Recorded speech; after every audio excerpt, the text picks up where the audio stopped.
안녕하십니까. KS텍의 이윤준입니다. 굉장히 많은 분들 와주셔서 감사하고요.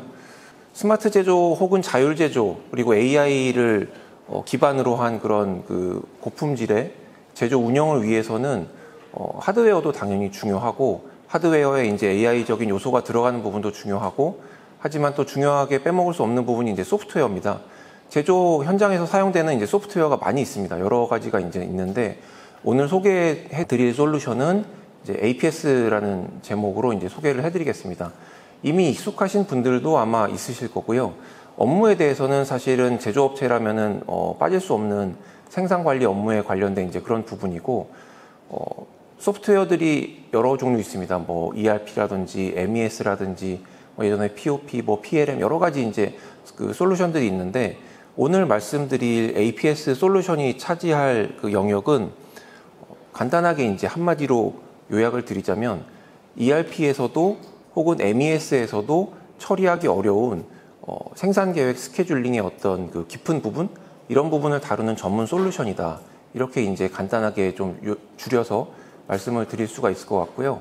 오늘 이제 쭉 제가 소개를 더 자세한 내용들을 이제 드리겠지만 실제로 이제 작업 현장에서 매일매일 일어나는 생산 관리 업무 그리고 생산 관리와 관련된 여러 조직들 간의 이제 커뮤니케이션 이런 것들을 위해서 이제 사용할 수 있는 전문 솔루션으로 이제 생각을 해주시면 될 것 같고 오늘은 APS가 처리할 수 있는 그 생산 관리 영역에 대한 일반적인 내용도 좀 소개를 드리고 그리고 솔루션이 어떻게 이제 구성되어 있는지 우리 솔루션에 대해서도 소개를 드리고 화면도 좀 보여드리고 돌아가는 데모도 간단하게 영상으로 저희가 소개를 좀 드리고 그런 자리로 하도록 하겠습니다.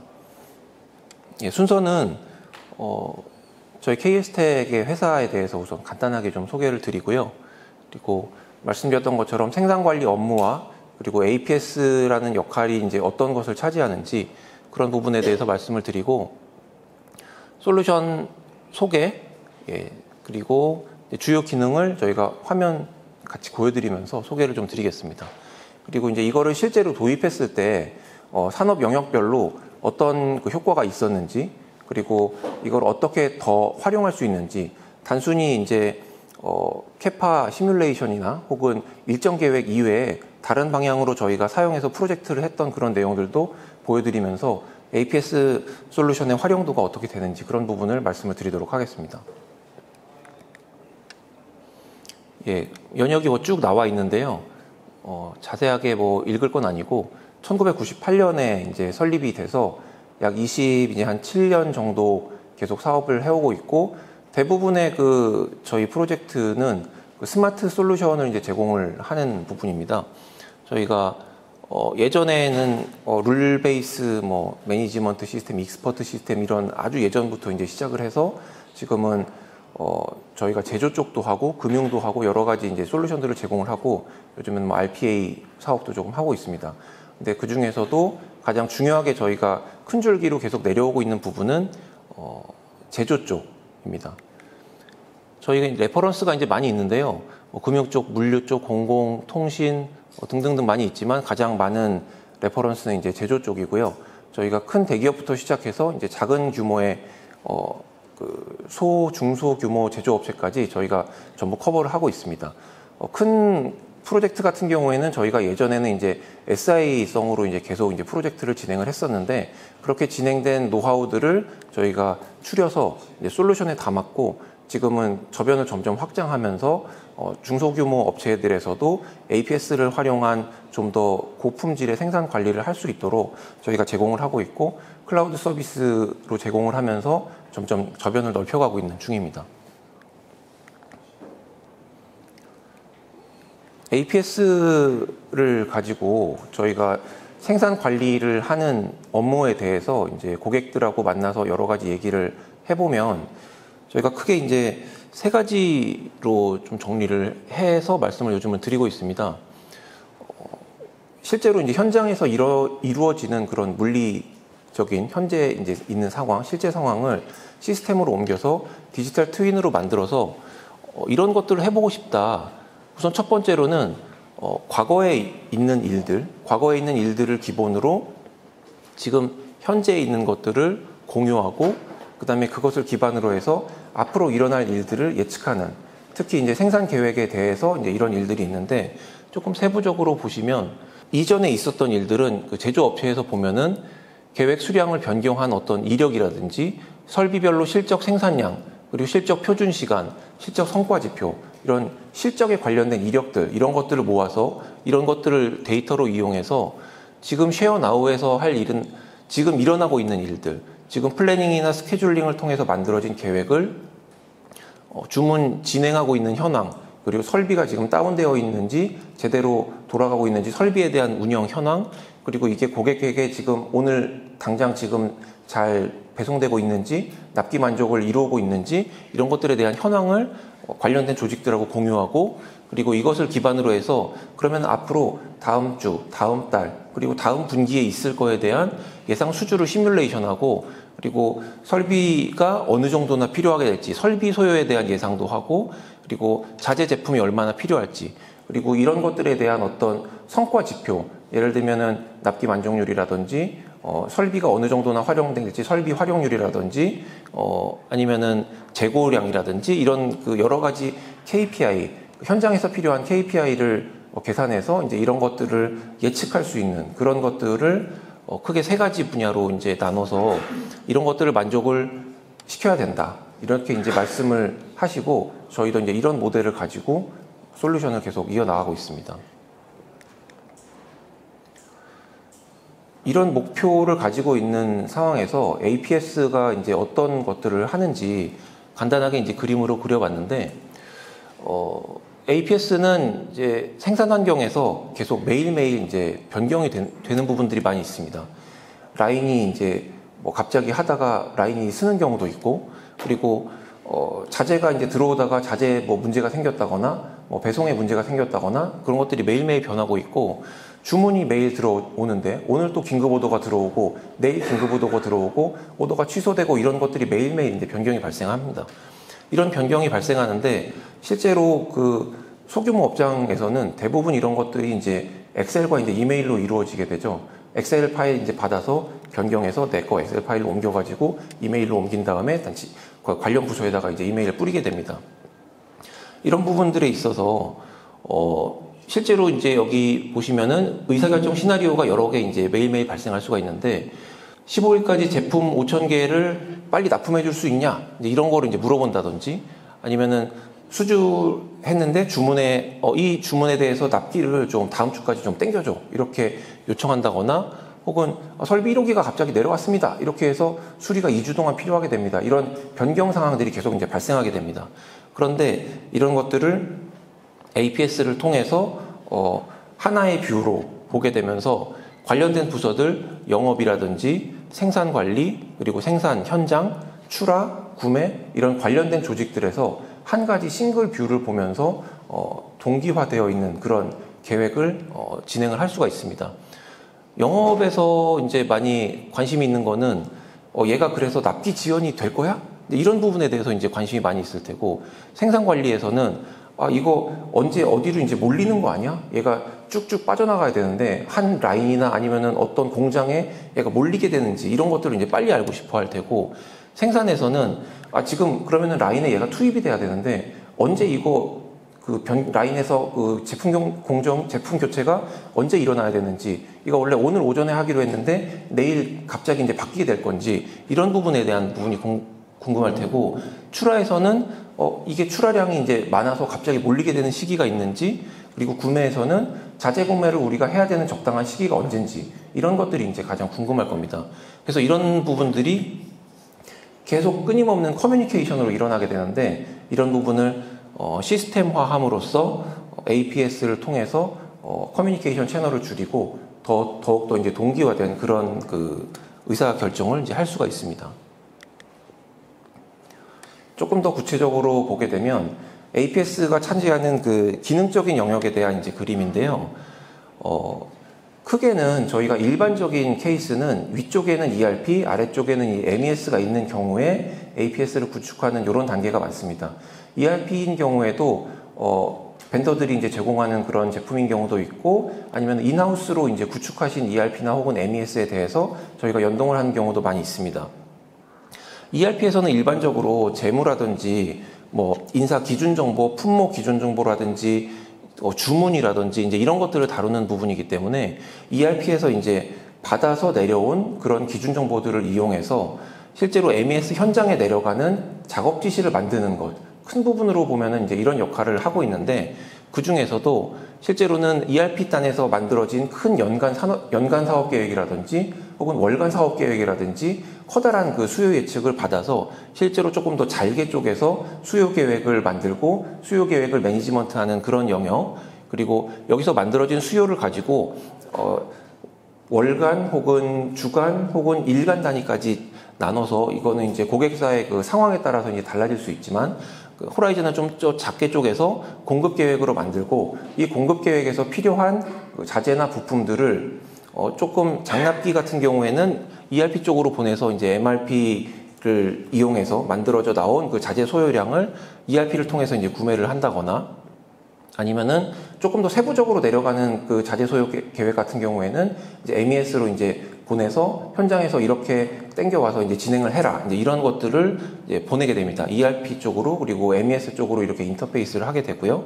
그리고 가장 핵심이 되는 부분은 주간 계획이라든지 혹은 일간 계획 단위로 내려온 생산 계획을 실제로 현장에서 이루어질 수 있는 그 생산 스케줄로 이제 변경하는 부분입니다. 오늘 얼마 정도의 작업이 발생해야 된다, 어느 정도의 제품을 이번 주에 만들어야 된다라는 그 수량이 이제 내려오게 되면은, 이거를 그러면 실제로 몇 번 설비해서 누가 어떤 금형을 걸어서 어떤 순서대로 하고, 이거를 그 다음에 어떻게 변경해서 셋업이 작업 체인지가 한 뭐 2시간 정도 발생할 것이고, 이런 세부적인 계획, 이렇게 세부적인 계획을 다루는 부분은 이제 ERP에서도 하기 어렵고, MES에서도 일부 작업 그 지시를 생성하거나 스케줄을 다루는 부분들이 많이 있습니다. 근데 APS에서는 그런 모든 것들을 이제 전반적으로 커버해서 전문적으로 이제 다룰 수 있는 그런 영역이라고 보시면 되고, 거기에 대해서는 이제 뒤쪽에 또 계속해서 화면으로 또 보여드리도록 하겠습니다. 이렇게 생산 계획이 만들어지게 되면 생산 계획을 릴리즈해서 실제로 작업 현장으로 작업 지시로 내보내는 부분, 그리고 만들어진 계획을 가지고 그러면 이 계획대로 했을 때, 그럼 이 계획이 완료된 다음에 다음 달 혹은 다음 주에는 어떤 상태가 되어 있을 것인지, 납기는 어느 정도나 만족시킬 것인지, 이런 예측 성과 지표 혹은 ATP나 SNOP로 이제 이어지는 그런 중간 다리 역할을 한다, 이렇게 이제 말씀을 드릴 수가 있겠습니다. 모든 계획이나 그 경영이나 제조 현장에서도 사용되는 가장 기본적인 것은 요즘에는 다 데이터죠.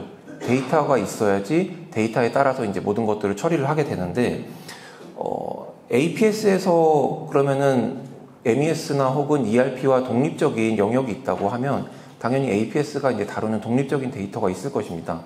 여기 이제 간단하게 몇 가지를 말씀을 드린 것들이 있는데, 기본적으로 제품에 대한 정보들 당연히 있어야 되고, 그 다음에 라인 정보라든지, 크게 한 번 정해지면은 그 다음에 이제 많이 바뀌지 않는 것들, 한 번 정해지면은 그 다음에 추가하거나 뭐 이런 것들은 있지만, 이게 매일매일 바뀌지 않는 그런 기준 정보성 데이터들이 있습니다. 뭐 라인에 대한 어떤 품목별 작업 가능 정보라든지, 그리고 품목별 생산성 정보가 있죠. 얘가 이 작업이 들어가면은 이 설비에서는 1시간 걸리는데 저 설비에서는 2시간 걸리고 3번 설비에서는 아예 할 수 없다, 뭐 이런 식의 컴패티빌리티나 아니면 생산성 정보, 그리고 이 품목을 하기 위해서는 다른 어떤 자재나 혹은 부품들이 필요하다는 봄 정보, 이런 것들 당연히 이제 마스터로 이제 관리를 하게 되는 그런 부분이고요. 실제로 매일매일 들어와서 바뀌는 그런 라이브성 데이터들이 있습니다. 이런 것들은 주문 정보죠.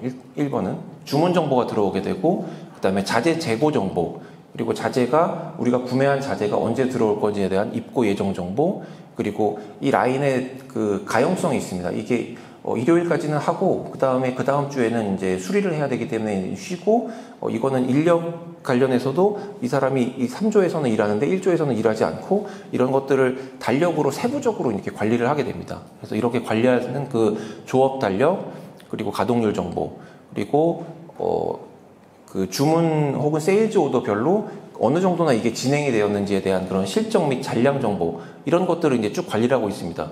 이런 것들은 일부 ERP에서 혹은 일부 MES에서 이제 관리를 하기도 하는데 저희 APS에서 이런 것들을 담을 수 있는 통을 다 가지고 있기 때문에 연동하면서 이제 사용을 하게 되고요.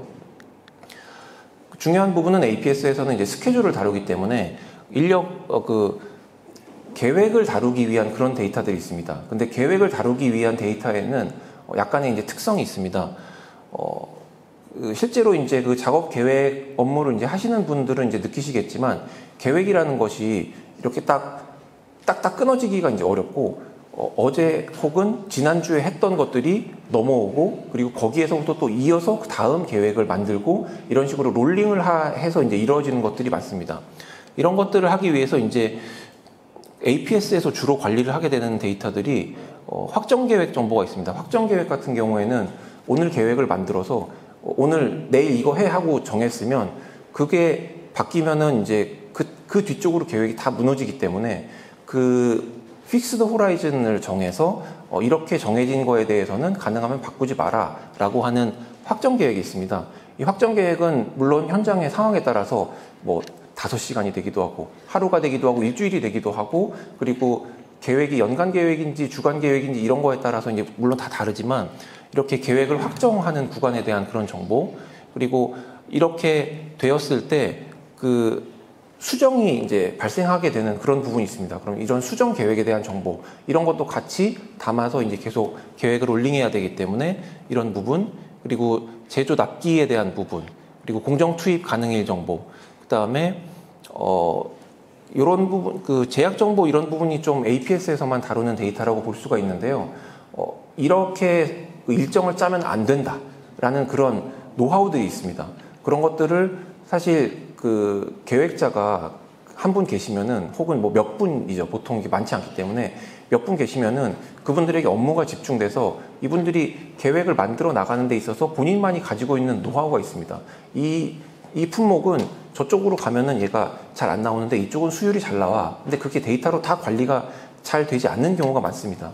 근데 ERP나 혹은 MES에서 그렇게 세부적으로 이렇게 관리를 할 수가 없는 부분들이 있기 때문에 이런 부분들을 APS에서 데이터로 담아서 이제 관리를 하고 있습니다. APS에서 계획을 생성하기 위해서는 보통 이제 단계별로 계획을 하게 됩니다. 여기 보시면은 이제 맨 처음에 그 생산 판매 계획 제일 큰 호라이즌이 가장 길고 생산 계획이 가장 길고 그런 부분에서 이제 조금씩 이제 줄여가면서 내려오게 됩니다.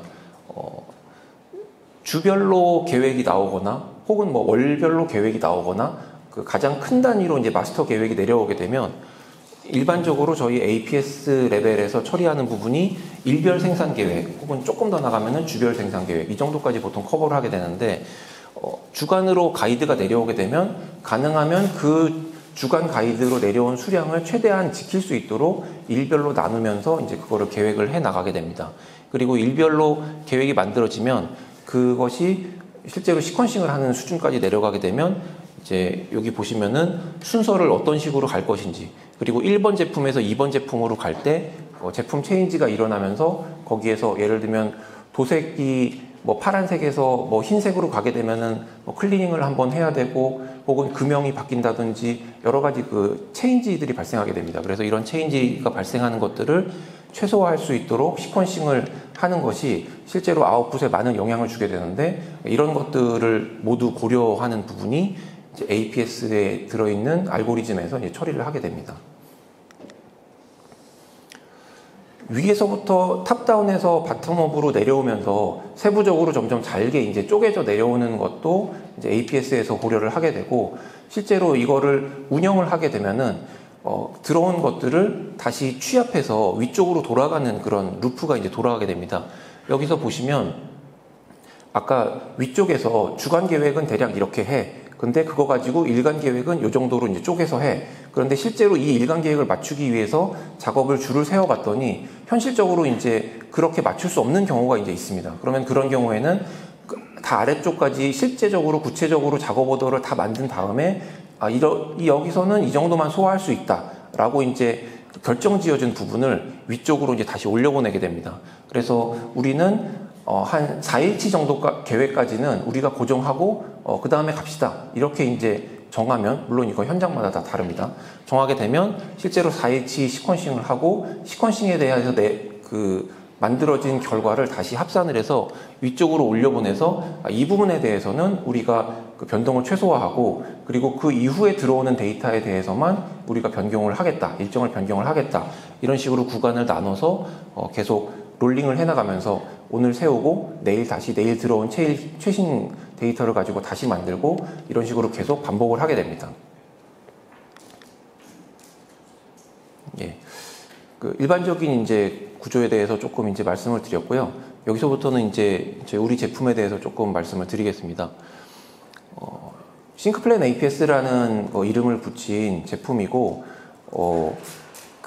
여기 이제 나온 것처럼 APS가 하는 일은 그 미래를 바라보는 일입니다. 계획을 세우는 일이기 때문에 그 MES처럼 그 현장에서 트랜잭션을 처리하거나 이런 것이 아니라 내일 어떻게 될 것인지, 다음 주에 어떻게 될 것인지, 이렇게 계획을 세웠을 때 문제가 없는지, 이런 것들을 이제 사용자가 빠르게 파악하고 분석하고 이해할 수 있도록 하는 부분이기 때문에 첫 번째로는 미래에 대한 통찰력을 제공해준다, 그런 솔루션이라고 이제 생각을 하실 수 있고, 저희가 이제 아까 보셨던 것처럼 약 27년 정도 계속 꾸준히 제조 쪽에서 쌓아온 그런 노하우들을 저희가 솔루션으로 담았고, 그리고 싱크플랜 APS로 이제 솔루션화가 된 이후에도 저희가 여러 고객사들에게 이제 딜리버리를 하면서 그 고객사들의 이제 실제적인 또 요구사항들을 계속 받아서 업그레이드를 계속 진행을 하고 있습니다. 실제로 저희 R&D 조직하고 같이 저희 본사에서 계속 진행을 하고 있기 때문에 이런 부분은 이제 검증된 솔루션이다, 이렇게 이제 말씀을 드릴 수 있을 것 같고,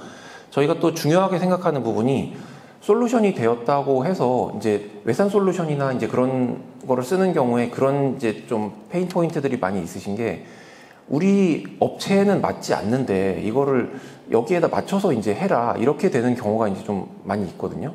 근데 이런 부분은 사실 참 풀기 어려운 숙제기는 한데, 저희도 이제 고객사에게 딜리버리를 할 때마다 이런 문제가 항상 있기 때문에, 그러면은 이걸 어떻게 해결할 것이냐라는 고민을 저희가 항상 계속 하고 있고, 그래서 유연성과 확장성을 굉장히 중요하게 생각을 하고 있습니다. 고객사에서 고객사의 업무 프로세스에 맞춰서 거기에 이제 가장 최적화된 형태로 저희가 딜리버리를 할 수 있도록 솔루션 내에도 확장성을 갖출 수 있는 부분들을 많이 다루고 있습니다. 그런 것도 마찬가지로 또 소개를 해드리겠습니다.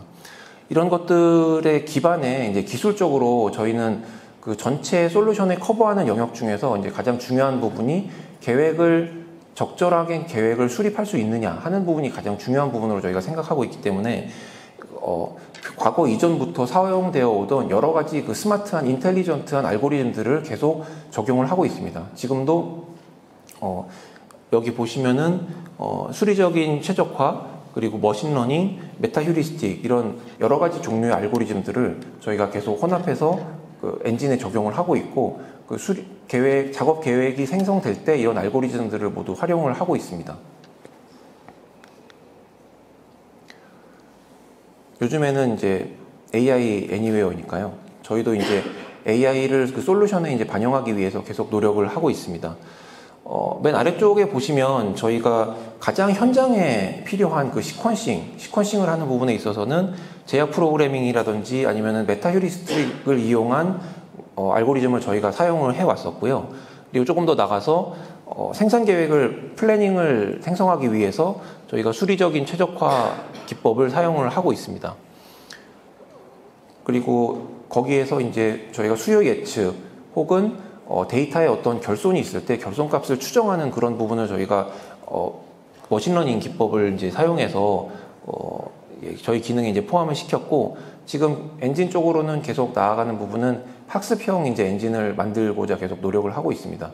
데이터가 계속 변경되고, 실제로 이거를 고객사에다가 올해 이거를 디플로이해서 사용을 하다가도 그 업황이 달라지고, 그리고 그 데이터의 특성이 계속 이제 달라집니다. 내년에 또 달라지고 후년에 달라지기 때문에 데이터를 기반으로 한 어플리케이션들은 학습형으로 갈 수밖에 없는 그런 숙명이 있습니다. 그래서 그런 부분에 대해서도 저희가 노력을 하고 있고, 요즘에는 가장 핫한 거는 이제 LLM, 사람과 이제 그 언어를 통해서 의사소통할 수 있는 이런 부분이 굉장히 크게 이슈가 되고 있기 때문에 저희도 그 데이터를 사용자들에게 그 생산 계획이나 혹은 생산 스케줄에 대해서 사용자들에게 좀 더 쉽게 이해할 수 있도록 자연어를 이용해서 전달하고 전달받는 그런 부분을 위해서 AI 대시보드라든지 자연어 기반으로 화면을 생성하는 이런 것들을 지금 R&D에서 진행을 하고 있습니다. 기능 차트인데요. 기능은 저 위쪽에 두 번째 줄 중간에 있는 생산 계획 수립, 이 부분이 제일 코어 기능이라고 보시면 됩니다. 생산 계획을 만들어내는 부분과 관련해서 필요한 것들은 기준 정보 같은 것들이 필요할 테니까 기준 정보를 가져오는 부분, 그리고 만들어진 계획에서 이 계획을 사용자가 검토를 해야 되잖아요. 시스템에다가 던져서 만들어냈는데 그러면은 이게 문제가 없는지를 사용자가 검토를 해야 되는데 검토를 하는 항목들도 사실은 어느 정도는 정해져 있습니다. 얘가 납비가 뭐 부러지는 부분이 없는지, 뭐 설비가 돌아가지 않는 부분에도 할당한 건 없는지, 뭐 이런 등등등 사용자가 보는 항목들이 사실은 좀 정해져 있습니다. 그런 부분에 대해서 결과를 생성함과 동시에 사용자가 쉽게 볼 수 있도록 같이 분석된 그런 데이터를 제공을 하는 부분이 있어서 그런 기능들을 가지고 있고, 생산계획 수립된 부분에서 아래쪽으로 내려와서 공정 스케줄링을 이제 실제로 만드는 부분, 그리고 만들어진 그 스케줄을 화면을 통해서 이제 하는 부분, 이 부분에 이제 저희가 스마트 간트라는 그 어플리케이션을 저희가 제공을 해드리고 있는데, 요거는 데모를 제가 한번 보여드리도록 하겠습니다. 그리고 이제 이런 걸 기반으로 하기 위해서 뭐 권한 관리라든지 다국어 지원이라든지 다중 조업 달력 지원 등등등 하는 여러 가지 기능들을 이제 기반으로 제공을 하고 있습니다. 요거는 저희가 이제 기술적으로 작은 플랫폼에서부터 시작해서 크게는 이제 클라우드까지 다양하게 여러 군데 저희가 디플로이를 할 수 있도록 컨테이너 기술을 사용해서 저희가 MS의 형태로 이제 구성이 되어 있다. 간략하게 말씀을 드리겠습니다. 저희 그 제품이 가져가는 그 가장 중심적인 기능에 대해서 이제 조금 말씀을 드리겠는데요.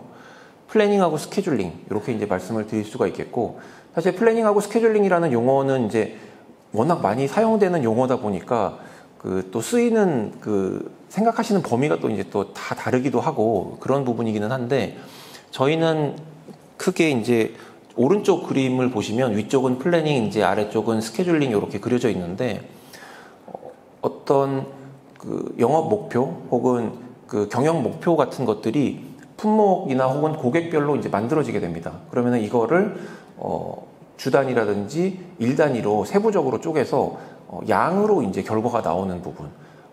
일요일 날, 일요일은 좀 적당하지 않군요. 월요일 날 뭐 A 제품은 몇 개나 생산을 해야 된다. 이런 식으로 이제 양으로 나오게 되는 부분을 산출해내는 부분을 저희가 이제 플래닝이라고 합니다. 그래서 저희 제품의 이제 플래닝 부분을 통과하게 되면은 일별 소요 계획이 나오는 것이 이제 일반적인 그 구성이고요.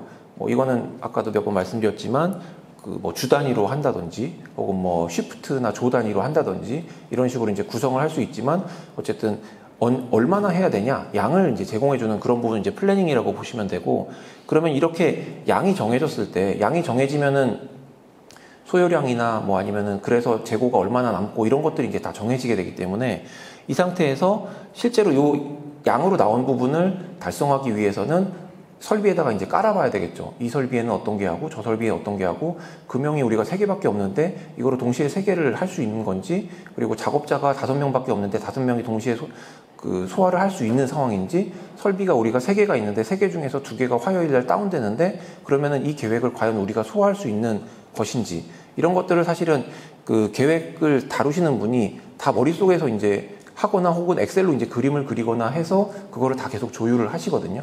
근데 이런 부분을 이제 자동화해서 바로 계획을 생성을 하는 부분이죠. 그래서 아래쪽에 보시면은 순서대로 어떤 설비에서 어떤 제품을 어떻게 할 거다, 몇 시에 시작해서 몇 시에 끝나고 몇 개가 나오고, 그래서 여기서는 작업 체인지가 언제 일어나고 이 작업은 준비할 때까지 얼마나 시간이 걸리고, 이런 세부적인 작업 현장에까지 내려가는 가장 디테일한 작업 지시, 그걸 생성하는 부분, 이런 부분을 저희가 이제 스케줄링이라고 부릅니다. 왼쪽에 보시면은 뭐 캘린더도 있고 이런 그 기초 정보들이 있는데 그 스케줄을 만들기 위한 기초 정보들을 이제 보내게 되면 저희가 이제 엔진이라고 부르는 앞에서 이제 말씀드렸던 알고리즘을 기반으로 한 그런 생성해내는 계획을 생성해내는 그런 모듈이 있습니다. 여기서는 크게 목표 혹은 뭐 전략 뭐 이렇게 말씀드릴 수 있겠는데 이런 부분을 생각을 하게 되고 그리고 이제 제약을 생각을 하게 됩니다. 제약은 뭐냐면 현장에서 물리적으로 일어날 수 없는 그런 부분입니다. 예를 들면은 설비가 우리가 5개밖에 없는데 동시에 뭐 6개를 진행할 수는 없다. 뭐 이런 그 한계를 지어주는 부분.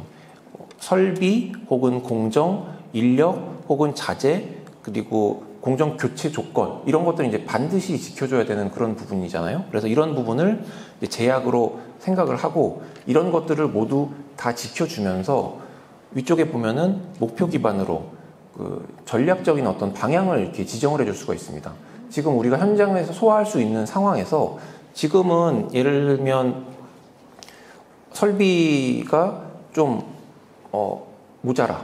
그래서 설비를 어쨌든 최대한 많이 활용해야 돼. 설비 약간 뭐 재고가 중간중간에 좀 쌓일 수는 있겠지만 어쨌든 설비를 놀리지 않고 최대한 다 돌리는 계획을 만들어줬으면 좋겠다. 이런 식으로 이제 전략을 만든다거나 혹은 지금은 좀 주문이 그렇게 많지가 않은데 우리가 재고 수준을 좀 낮춰야 될 것 같아. 그러면 안전 재고를 지금 원래 가져가는 것보다 수준을 낮춰주고 그 재고가 남는 것들을 가장 그 페널티를 많이 줘서 재고를 최소화하는 방식으로 계획을 만들어줘. 그러면은 제약으로 정해진 그런 범위 내에서 방향을 이쪽으로 했다가 혹은 저쪽으로 했다가 하는 방식으로 그 설비 계획을 운영을 다르게 이제 하실 수 있는 그런 부분을 제공을 합니다. 예. 여기서부터 이제 화면 조금 이제 보여드리겠는데요. 요건 이제 기준 정보 관리하는 화면, 일반적인 이제 화면들이고, 오른쪽 위에는 이제 보험을 관리한다거나 아래쪽에 캘린더는 그 설비나 혹은 인력의 캘린더 이런 것들을 이제 관리를 하는 화면이고요. 이런 부분은 그 데이터를 검증하는 화면입니다. 데이터가 그 잘못된 데이터가 들어가면은 당연히 잘못된 아웃풋, 저희는 이제 아웃풋이 계획이니까 잘못된 생산 계획이 나올 수밖에 없고, 그럼 이게 들어가는 입구에서 이제 얘를 검증을 해주는 게 좋은데, 그런 검증을 하는 거를 매번 고객사에서 만들기도 이제 쉽지가 않습니다. 저희가 이제 일반적으로 그 통용되는 그런 부분들을 추가를 많이 해서 이런 것들을 이미 탑재하고 있고, 실제로 고객사에서 스페시픽한 부분들을 계속 추가해 나가면서 사용을 하고 있습니다.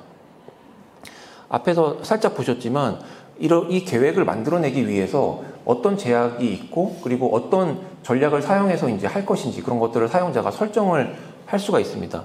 여기 그 위쪽에 목적지 설정 혹은 제약 설정 이런 것들이 있는데, 그 각각의 그 계획을 만들어내기 위한 여러 가지 파라미터들을 사용자가 체크박스나 혹은 수치로 조정하면서 이제 계획을 만들어낼 수가 있습니다.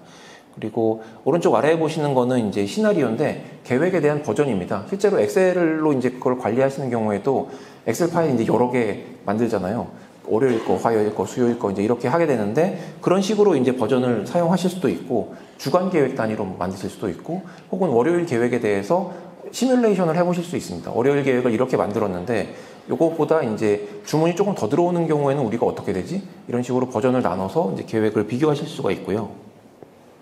이 부분은 그 설비 소요량에 대한 이제 차트입니다. 사실 이런 차트 형태는 고객사마다 다 커스텀하게 다 이제 저희가 만들 수가 있는데, 요거는 가장 일반적으로 이제 많이 볼 수 있는 그런 차트인데, 왼쪽 위에는 그 파란색이 이제 가용 시간, 초록색이 이제 사용 시간, 이런 식으로 해서 설비 소요 시간을 이제 보여준다든지, 요 부분은 이제 인력에 관련된 부분입니다. 인력에 어떤 일을 하는데 인력이 얼마나 필요할 것이고, 이제 동시에 이제 할 수 있는지 없는지 이런 것들을 설정하고, 실제로 그렇게 해서 계획이 나왔을 때 지금 만들어진 생산 계획을 기준으로 할 때는 인력이 어느 정도 소요된다, 이런 이제 계획을 볼 수가 있고요. 이건 이제 PSI 혹은 생판제라고 일컫는 생산 계획이 만들어지면은 그 생산 계획에 따라서 그 완제품도 그렇고 이제 부분품도 그렇고 혹은 자재도 그렇고 각각의 소요량이나 재고량들을 한눈에 이제 보는 그런 화면이고, 이제 만약에 이 계획대로 했을 때 자재가 어느 시점에 이제 부족하게 된다, 그러면은 저렇게 빨간색으로 표시를 한다거나 이렇게 시각적으로 이제 확인을 할 수가 있습니다. 그리고 이 부분은 계획이 만들어진 다음에 결품 원인을 해석을 해주는 겁니다. 계획을 만들었는데 실제로는 무리한 계획이어서 예를 들면은 우리가 뭐 10만 톤밖에 소화할 수가 없는데 계획 자체가 뭐 20만 톤이 들어왔다. 그러면 당연히 딜리버리가 안 되는 계획들이 있을 수 있으니까 그러면은 이런 경우에 대해서는 이게 자재가 부족한 건지 아니면 설비의 어떤 능력이 부족해서 실제로 달성할 수 없는 건지 아니면은 주문이 너무 급박하게 들어와서 이거는 리드 타임을 도저히 맞출 수가 없는 건지 그런 등등등을 주문별로 이 주문에 대해서는 여기 뭐 자재가 뭐 몇 개 부족해서 하지 못했다 이런 것들을 이제 해석해 주는 겁니다. 사용자가 이제 그거를 계획을 짠 다음에 다 찾아가면서 할 필요가 없고 바로 여기서 이제 확인이 되는 부분이죠. 이 부분은 대시보드입니다. 뭐 대시보드 많이 보셨겠지만 저희도 그 고객사의 그 커스터마이제이션 하는 어떤 환경에 따라서 고객사에 필요한 이런 대시보드를 다 구성을 할 수가 있습니다. 여기서부터 이제 저희 그 스마트 간트에 대한 화면입니다. 저희 실제로 그 위쪽에서 이제 플래닝이 이루어지고 그 다음에 스케줄링 레벨까지 내려가서 현장에서 작업을 하게 되면 결국은 시퀀싱이 들어가는 부분인데 대개는 이제 엑셀로 이제 차트를 만들어서 사용을 하시거나 혹은 엑셀을 약간 달력처럼 혹은 시간표처럼 만들어서 이제 그리시거나 이제 이런 식으로 작업을 하시는 경우가 많이 있는데 그런 경우에는 편집을 한다거나 이제 그런 하나의 작업을 변경했을 때 뒤쪽에 이제 그 임팩트가 쭉 있는 이런 것들을 변경하거나 이런 거를 할 때 굉장히 어려운 부분이 많이 있어요. 그런 부분을 프로그램으로 이제 처리를 해주는 부분입니다. 간트 차트 형태는 사실 뭐 많이 익숙하신 부분이시기는 할 텐데 저희는 이렇게 만들어진 차트와 그다음에 데이터를 연동하고 차트에서 일반적으로 엑셀이라든지 다른 툴에서 할 수 없는 그런 그 오퍼레이션들을 차트 위에서 바로 이제 할 수가 있습니다.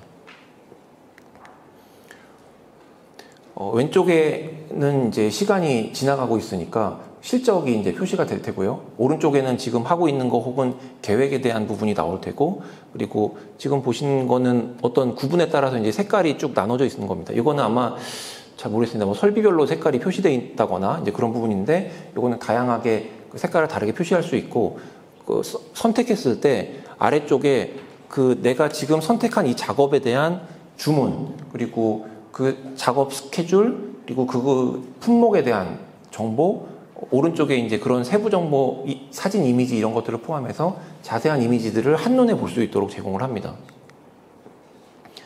아래쪽에 이제 나와 있는 부분은 이제 로드 차트입니다. 요거는 그 설비별로, 여기는 지금 잘 보이실지 모르겠는데 왼쪽에 이제 이렇게 파란색으로 표시되어 있는 부분이 실제로 이 선택된 작업이 갈 수 있는 설비입니다. 얘가 갈 수 있는 설비들이 여러 개 있으니까 이런 것들을 사용자가 보고 실제로 움직이면서 이렇게 작업을 할 수 있고요. 이거는 이 작업이 갈 수 있는 설비들이 어떤 부하를 지금 가지고 있는지 여기서 좀 줄어들고 맨 끝에 다시 줄어드는 이런 것들을 한눈에 이제 확인하실 수가 있는 차트입니다. 납기도 화면에 표시할 수가 있고요. 납기를 지났거나 혹은 납기가 급한 제품들을 한눈에 이제 확인을 할 수가 있고, 인력 차트도 마찬가지로 이제 밑에 볼 수 있고, 보조 차트로 볼 수 있는 종류들이 여러 가지 있습니다. 뭐 금형의 소요량이라든지 뭐 부설비라든지, 이거는 이제 자재 소요량이죠. 이 작업이 이렇게 진행됨에 따라서 얘가 관련된 자재가 이렇게 줄어드는 것들을 이제 볼 수 있고, 실제로 작업을 이동하게 되면은 그 자재 프로파일이 같이 이동하는 거로 이제 확인할 수가 있습니다. 예, 데모입니다. 예. 요거는 이제 그 간트를 활용해서 업무를 하는 유즈 케이스를 저희가 조금 간단한 데모로 준비를 좀 했습니다. 그 위쪽에 빨간 데모로 보는 부분이 이제 신규로 추가된 작업입니다. 작업이 추가돼서 얘를 할당을 가능한 설비를 찾아서 이제 할당을 하고 있죠. 사용자가 작업을 실제로 저렇게 끌어서 이제 하게 됩니다. 마우스로. 내렸는데 납기가 맞는지 이제 확인을 하고요. 빨간색으로 표시된 부분이 이제 납기를 위반하는 부분입니다. 그럼 얘가 납기가 어느 정도 되는지 실제로 상세 정보를 열어서 확인을 합니다. 낙자를 비교로 했더니 이제 납기를 위반을 하고 있어요. 이 위반된 작업을 어떻게 처리를 해야 되냐. 다른 설비로 이제 보내야 되는데, 그러면은 다른 설비의 부하를 한번 확인을 해봅니다. 부하를 봤더니 앞쪽에 이제 좀 비어있는 부분이 있어서 앞쪽으로 옮겨서 좀 납기를 맞춰보려고 하는데, 이 작업을 옮겼더니 그 작업, 원래 그 설비에서 하던 이제 작업이 이제 뒤로 밀리면서 이 작업이 이제 납기가 위반하게 된 거죠. 그러면은, 이거를 어떻게 할까 하다가 이 작업을 이제, 납기를 확인을 하고,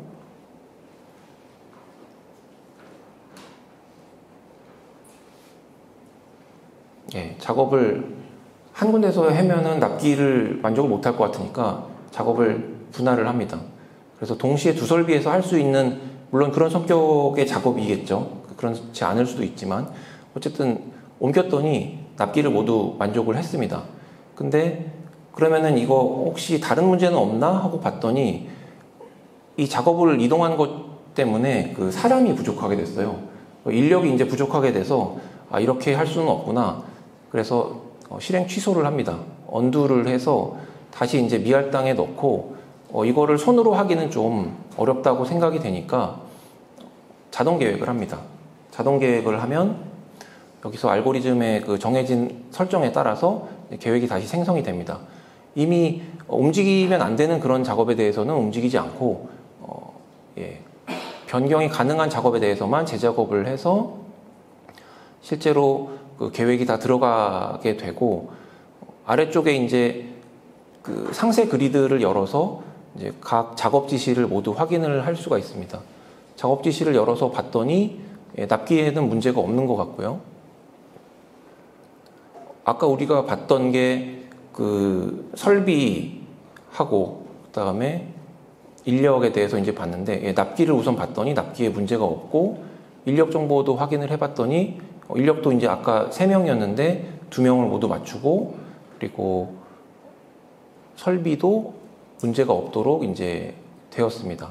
그래서 이렇게 자동 스케줄을 해서 작업 현장으로 이제 내려보내는 그런 이제 영상입니다.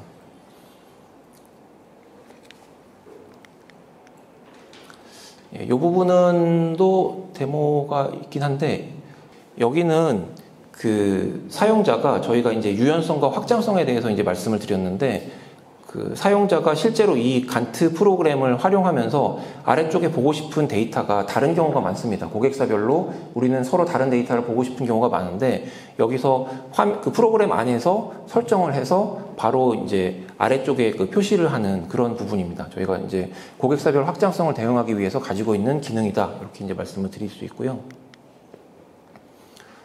제품에 대한 소개는 이제 이 정도로 이제 말씀을 드리고 이제 좀 마무리를 하면서 저희 그 실제로 APS가 적용된 그 케이스에 대해서 조금 이제 말씀을 드리겠습니다.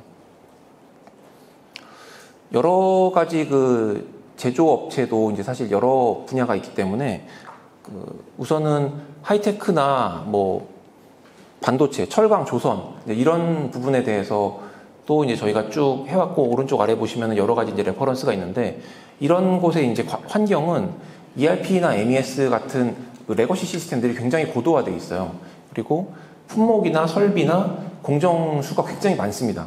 그래서 스케줄을 만드는 문제 자체가 굉장히 크고 복잡해서 사람이 다루는 것 자체가 쉽지가 않아요. 그래서 이런 부분에 대해서는 APS를 사용해서 설비나 혹은 자재의 그 과부족 분석, 그러니까 캐파 시뮬레이션 같은 걸로 이제 활용을 할 수가 있습니다. 그리고 납기 만족하는 생산 계획을 산출하고 그다음에 라인이나 공정이나 혹은 공장 간의 밸런스를 유지하는 그런 계획을 만들어내고 설비 가동률을 유지하는 이런 계획을 이제 만들어낼 수가 있습니다. 조금 스케일이 이제 작아지면은 자동차 부품 제조하는 것도 저희가 굉장히 그 비근하게 많이 하는 부분인데 여기는 다품종 생산이 많아요. 그래서 공정 변경이 굉장히 많습니다. 이 제품을 했다가 저 제품을 했다가 이렇게 그 셋업이 최소화되도록 이제 계획을 만들어내는 부분이 중요하고 그리고 보통은 이제 협력업체인 경우가 많기 때문에 납기가 굉장히 중요합니다. 납기 민감도가 이제 큰 부분에서 APS를 사용하면은 납기를 만족하는 그런 계획 그리고 재고 비용을 줄이기 위해서 재고 최소화를 하는 그런 계획을 동시에 이제 달성할 수 있도록 계획을 만들어내고 설비 자재 활용을 최적화하고 그리고 그 긴급한 상황이 많이 일어나죠. 이런 곳에서는 수주가 바뀐다거나 재고 상황이 바뀐다거나 이런 식으로 이제 그런 부분에 대해서 긴급 상황력을 이제 대응력을 이제 향상을 하는 부분 그리고 장단기 생산 예측 뷰를 확보하는 부분에 있어서 효과가 이제 있다. 이제 말씀을 드릴 수가 있고, 조금 더 일반적으로 내려오게 되면은 변동성이 높은 이제 시장 환경, 일반적인 제조업체에 대해서, 그리고 상세 생산 계획을 이제 만들어내야 되고, 영업 수주 납기 확약 이런 관련된 이제 부서별로 잘 연계를 할 수 있는 그런 부분이 이제 필요합니다. 그리고 자동화된 생산 계획, 엑셀로 이제 수작업으로 이제 하는 그런 경우가 많기 때문에 엑셀이나 뭐 아니면 다른 도구들을 이용해서 하는 이런 수작업을 자동화하는 그런 계획이 이제 필요하고, 그리고 만들어진 계획에 대한 KPI 지표를 확인할 수 있는 그런 부분이 필요합니다. 이런 단계에 있어서는 말씀드렸지만 수작업 기반 생산 계획을 알고리즘을 통해서 전략적인 어떤 자동화 생산 계획으로 만들어내는 그런 부분에 이제 적용을 할 수가 있다. 그리고 S&OP의 도구로 이제 활용을 할 수가 있다. 그리고 앞으로 내다보는 루거헤드 기간을 이제 확대하는 그런 도구로 이제 사용을 할 수가 있다. 이렇게 이제 말씀을 드릴 수가 있고요. 예. 저희 APS에서 사용하는 주요 기능은 이제 수리 최적화 부분이 들어가는데, 이 부분의 이제 특징은 수리 최적화이기 때문에 수치로 계산될 수 있는 부분을 전략적으로 이제 포함을 한다. 이제 이런 강점이 있습니다. 예를 들면은 위쪽에는 다 차치하고 맨 아래쪽에 CO2 배출량 같은 거, 이런 것들을 보면은 굉장히 좀 어떻게 보면은 정성적인 그런 부분일 수 있는데, 이런 것들을 수치로 계산을 해내서 저희는 알고리즘에다가 정량적으로 이제 통합을 시킬 수가 있습니다. 이런 것들이 이제 요즘 많이 이슈가 되고 있기 때문에 이런 부분에 이제 장점이 있다. 이렇게 이제 말씀을 드릴 수가 있고, 도입 방법은 제가 생략을 하고요.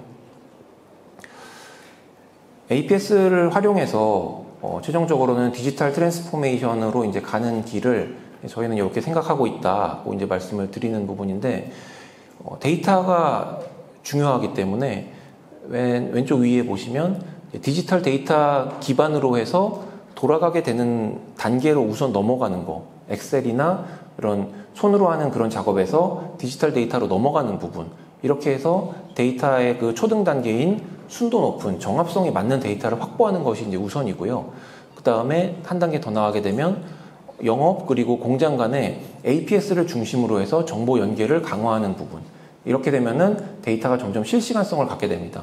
그리고 더 나아가서 이제 의사결정 단계까지 이르게 되면 이슈가 생기는 것에 대해서 사전 인지하고 변화력에 대해서 대응력을 향상하는 부분, 그리고 이런 것들이 의사결정에 대한 로그 히스토리가 계속 남게 되면서 최종적으로는 디지털 트랜스포메이션으로 가는 길이다. 이렇게 이제 저희가 말씀을 드리고 있습니다.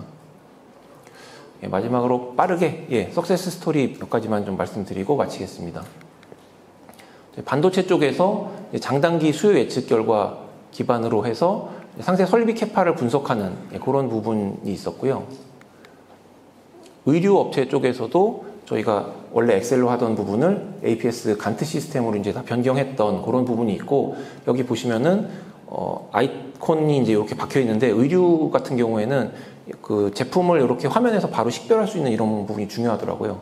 아래쪽에 이제 자재 이용량, 그리고 반도체 장비를 제조하는 부분에도 저희가 프로젝트 기반으로 하는 그런 것들도 이제 했던 경험이 있습니다.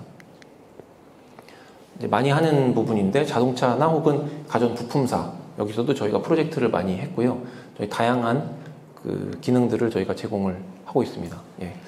시간을 제가 약간 넘겼는지 모르겠는데, 이상으로 마치겠습니다. 감사합니다.